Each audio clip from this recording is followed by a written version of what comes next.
오늘은 사사기 10장 말씀입니다.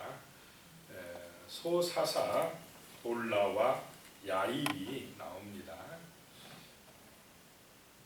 1절에 보면 아비멜렉의 뒤를 이어서 이사갈 사람의 도도의 손자 부하의 아들 돌라가 일어나서 이스라엘을 구원하니라. 그가 에브라임 산지 3일에 거주하면서 2절에도 보면 이스라엘 사사가 된 지 23년 만에 죽음에 3일에 장사되었더라.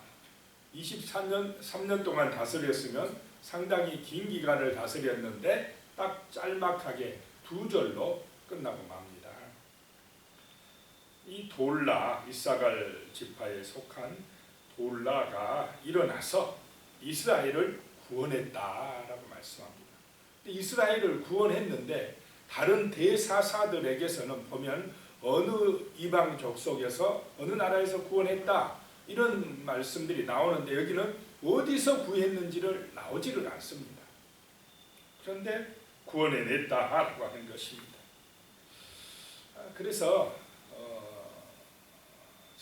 이걸 어디서 구원했느냐라고 생각할 때 이스라엘 내부끼리 자기네들끼리 상당히 이런 적대적으로 분열되어 있었는데 그것을 정말 믿음 안에서 이렇게 화합시켰다라고 이렇게 해석하는 분들이 많습니다. 그래서 평화를 가져오게 했고 이스라엘을 그런 분열과 다툼과 우상에서 구원해냈다라고 보고 있습니다. 이 구원하니라라고 하는 말인데 이 구원의 원어적인 의미는 세 가지 의미가 있다고 합니다. 하나는 치유했다. 치유해 주는 것도 구원이라는 것입니다. 치유의 역사가 나타나야 되고 또 하나는 거룩해지는 것이 구원이랍니다.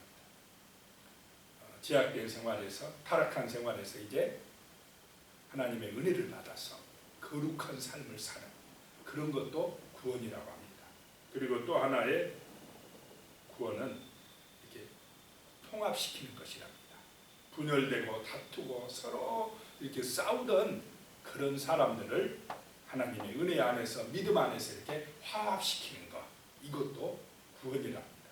그런데 여기서 지금 돌라가 했던 일이 아마 이 분열된 마음들을 백성들이 서로 지파별로 나누어져서 하나님 중심으로 하나 되지 못하고 각기 분열되어 있는 이 이스라엘을 정말 믿음 안에서 잘 통합시켜 가지고 화합하게 만들었을 것이다 이렇게 보고 있습니다. 이렇게 했던 사사가 이 돌라가 23년 만에 죽음의 3일에서 장사되었더라. 그런데 23년 동안 돌라가 사사로 있는 동안에는 나라가 평화로웠다라고 하는 것입니다.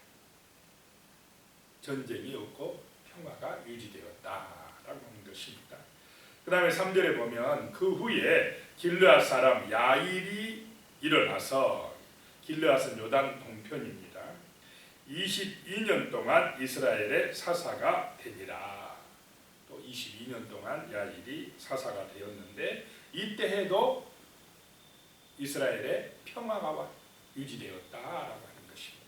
이 야일도 한 3절에 걸쳐 짧게 기록이 되었습니다. 소사사라고 합니다. 이런 사사를 소사사, 기드온처럼 정말 많은 그런 양이 기록된 사사를 대사사라고 합니다. 4절에 보면 그에게 아들 30명이 있어 어린 낙이 30을 탔고 성읍 30을 가졌는데 그 성읍들은 길르앗 땅에 있고 오늘까지 하본 야일이라 부르더라. 하본 야일이라는 것은 야일의 동네였더라. 야일의 동네다라는 뜻입니다. 아들 30명이나 낳아서 그 아들들이 나귀를 타고 나귀는 평화를 상징하는 그런 동물이랍니다. 타고 30성읍에 거했다라고 하는 것은 그만큼 평화로웠다라고 하는 말씀입니다. 5절입니다. 야일이 죽음에 가몬에 장사되었더라. 그래서 이 두 소사사 돌라와 야일 바일이 지배하던 그 시대에는 평화로웠다는 것입니다. 자, 살기가 평화롭고 형통하고 참 그렇게 되면 사람들의 마음이 또 문제가 될 가능성이 있습니다. 힘들고 어려울 때는 또 기도하고 부르짖는데 너무 이 평화가 지속되다 보면 사람들의 마음이 나태가 되어지고 또 이렇게 변질될 가능성이 있다라고 하는 것입니다. 이게 또 그 이야기가 나옵니다.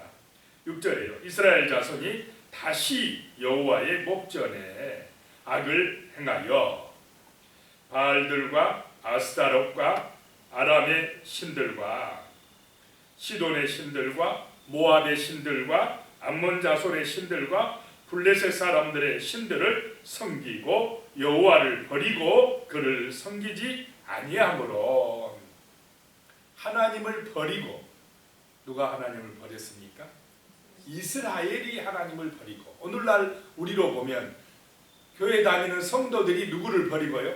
하나님을 버리고 세상 신을 쫓아 갔다라고 하는 것입니다. 그래서 여기 세상 신 7개를 기록을 하고 있습니다. 7신.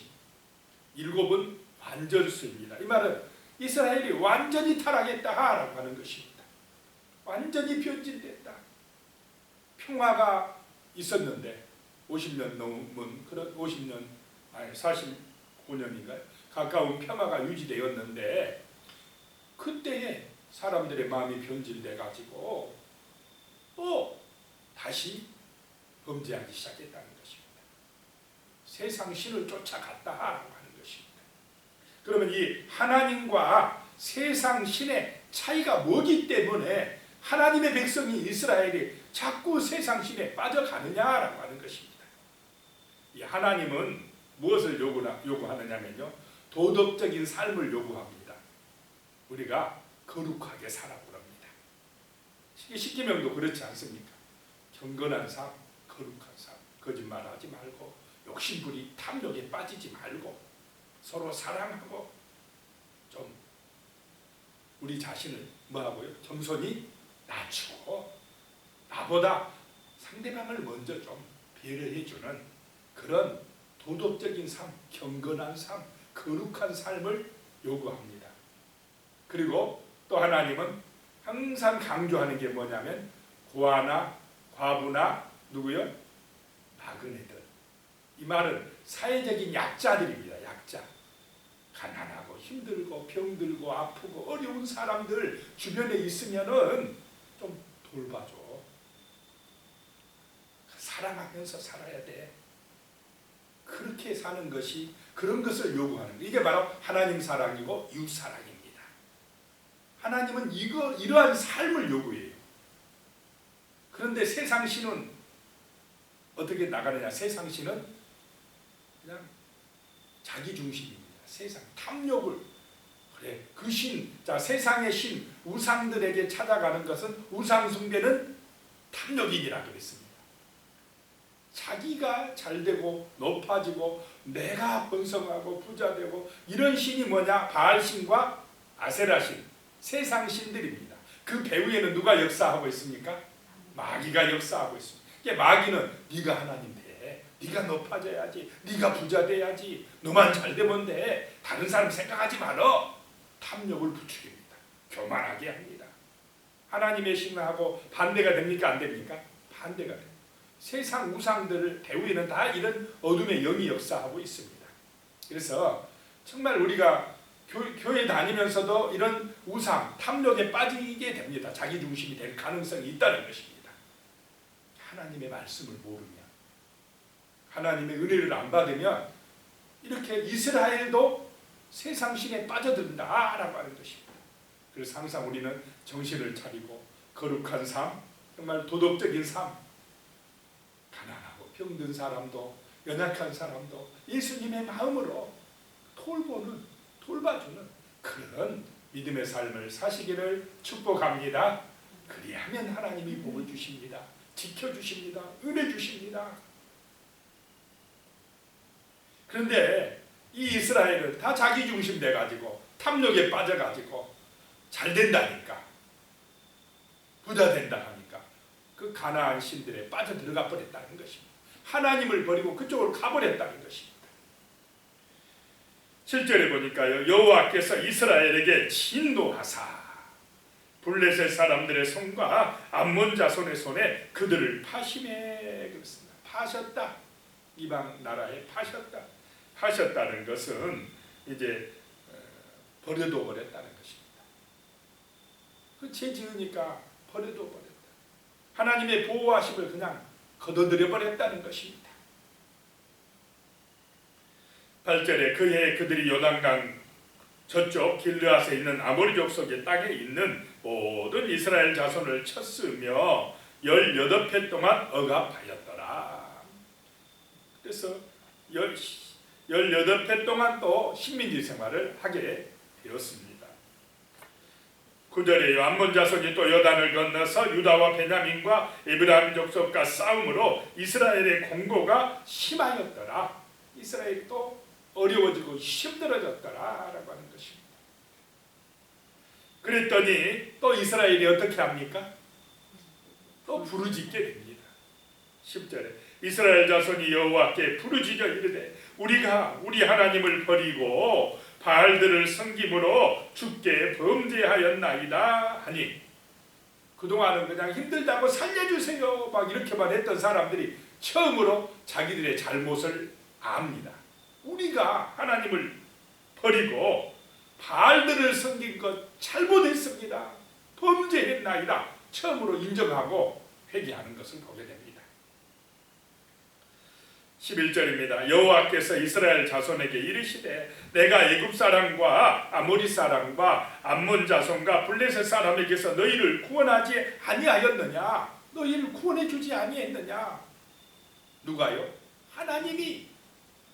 자, 그런데 12절 또 시돈 사람과 아말렉 사람과 마온 사람이 너희를 압제할 때에 너희가 내게 부르짖음으로 내가 너희를 그들의 손에서 구원하였거늘 하나님이 구원해 주신 것이 한두 번이 아닌데 너희가 또 나를 이렇게 버리고 배반했느냐? 이 말 속에는 하나님의 마음이 들어가 있어요. 섭섭하다. 너희가 나를 그렇게 못 믿느냐? 내가 너희를 그렇게 많이 도와줬고 구원해 줬거늘 너희는 틈만 나면 나를 배신하고 배반하고 다른 신을 따라가니 내 마음이 진짜 섭섭하고 아프다. 이런 하나님의 심정이 지금 묻어나 있습니다. 13절에요. 너희가 나를 버리고 다른 신들을 섬기니 그러므로 내가 다시는 너희를 구원하지 아니하리라. 상당히 하나님이 지금 마음이 섭섭하다는 걸 느껴지지 않습니까? 계속 너희가 그랬으니까 내가 이번에 이제는 다시는 너희를 구원해주지 않겠다. 좀 이스라엘 입장에서는 좀 무서운 느낌도 들지 않습니까? 14절에요. 또 말씀하십니다. 가서 너희가 택한 신들에게 부르짖어 너희의 환난 때에 그들이 너희를 구원하게 하라 하신지라. 아유, 너희가 믿는 그 가나안 신들 거기 가서 부탁해라. 왜 나한테 부르짖느냐? 이게 이스라엘이요. 좋을 때는 편안할 때는 어디 누구 따라갑니까? 가나안의 그 탐욕의 신, 부자 되게 해준다니까. 그 신 찾아가요. 편안 좋을 때는. 그리고 어렵고 힘들 때만 누구 찾아옵니까? 그때서 하나님 찾아와요. 그럼 하나님 입장에서는 아이고 좋을 때는 나를 버리고 힘들 때만 찾아오냐? 아이고 힘들 때도 그 신한테 한번 가봐라. 이런 말씀입니다. 15절에 이스라엘 자손이 여호와께 여쭈되 우리가 범죄하였사오니 주께서 보시기에 좋은 대로 우리에게 행하시리니와 오직 주께 구하옵나니 오늘 우리를 건져내시옵소서 하고. 그래도 다른 신한테 가면 됩니까? 안 돼요. 우리가 잘못했습니다. 제발 좀 살려달라고 구원해달라고 매달립니다. 그러자 16절에 자기 가운데에서 이방신들을 제하여 버리고, 이방신들 다 버렸답니다. 제하여 버리고 여호와를 섬기매 여호와께서 이스라엘의 공고로 말미암아 마음에 근심하니라. 참 하나님이 모른 채 하려고 하면서도 하나님의 마음이 어떠합니까? 아파요. 이 부모의 심정입니다. 자식이 계속 썩썩이면 어떻게 합니까? 부모가 너무 자식하고 막 집 나가라, 너 호적에 파겠다 이렇게 말하지만 그게 진심입니까? 그냥 마음이 힘들어서 그런 것입니까? 힘들어서 자식을 사랑하는 마음이 있기 때문에 그래요. 그러면서 자식이 잘못했다고 빌면 부모가 또 그래도 받아주지 않겠습니까? 이게 아버지 하나님의 마음입니다. 이스라엘이 힘들어하니까 마음이 아프다는 것입니다. 하나님이 모른 채 하려고 했다가도 이게 또 그냥 놔두기도 마음이 아프고 힘들고 이런 하나님의 마음입니다. 지금 17절에요. 그때의 암몬 자손이 이방 족속 암몬 자손이 모여서 길르앗의 진을 쳤으므로 이스라엘 자손도 모여서 미스바에 진을 치고 암몬 자손하고 이제 전쟁하려고 모였는데 18절에요. 길르앗 백성과 방백들이 서로 이르되 누가 먼저 나가서 암몬 자손과 싸움을 시작하랴 그가 길르앗 모든 주민의 머리가 되리라 하니라. 암몬 자손이 지금 쳐들어왔는데 진을 치면서도 이 이스라엘 중에서는 누가 먼저 나가서 싸울 지휘관이 없다는 것입니다. 그래서 막 머뭇머뭇하고 있는 그런 상황입니다. 기도드리겠습니다. 하나님 아버지, 참으로 우리의 마음속에 진심으로 하나님을 사랑하고 섬길 수 있는 그런 은혜를 주시옵소서. 평안할 때에, 잘 나갈 때에 하나님을 잊어버리고 탐욕에 빠져서 자기 영광을 추구하며 그 우상 숭배에 빠져버리는 어리석은 이스라엘을 봅니다. 힘들 때 어려울 때는 또 하나님 찾아 나오고 있습니다. 혹시라도 우리가 아버지 하나님 그런 어리석은 마음을 가지고 있지 않는지 돌아볼 수 있게 하여 주시고 변함없이 좋을 때나 힘들 때나 살아계신 우리 하나님 능력의 하나님을 쫓아갈 수 있게 하여 주시옵소서. 하나님이 기뻐하시는 거룩한 삶, 도덕적인 삶, 정말로 가난하고 병들고 연약한 사람들을 돌보며 그들을 위해서 기도해주고 그들의 영혼을 위해서 복음을 전하는 그런 믿음의 삶, 은혜의 삶을 살아갈 수 있도록 도와주시옵소서. 예수님의 이름으로 기도드리옵나이다. 아멘.